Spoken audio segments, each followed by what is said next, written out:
susunod na programa ay rated PG. Ito ay nangangailangan ng patnubay at gabay ng magulang para sa mga batang manonood. Man din nito napigilan ni Edward ang kanyang sarili pagkatapos nitong malaman ni Edward ang katotohanan na ginagamit umano nito ni Tia ang kanilang anak na itong si Ashley upang makakuha ito ng malaking pera, kung kaya't hindi nito napigilan ni Edward ang kanyang sarili na kanyang makita itong si Tia at agad niya itong sinumbatan at gusto pa nga nitong imudmud ni Edward itong si Tia, ngunit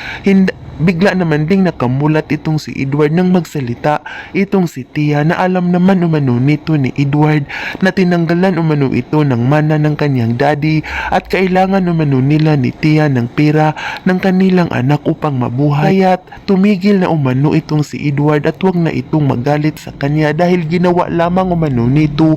ni Tia ang lahat-lahat para sa kanilang anak. Ngayong mayroon pa umano itong sakit at ubos na ang kanyang pera. Kung kaya't natahimik naman din itong si Edward at agad itong nanghingi ng sorry kay Tia at agad naman ding sinabihan ni Tia itong si Edward na alam naman umano nito ni Tia na ganun ang magiging reaksyon ni Edward at alam din umano nito ni Tia na mapapatawad umano ito ni Edward, kung kaya't ngayon na alam na nito ni Edward ang totoo ay sana mananatili umano itong hindi magagalit sa kanya.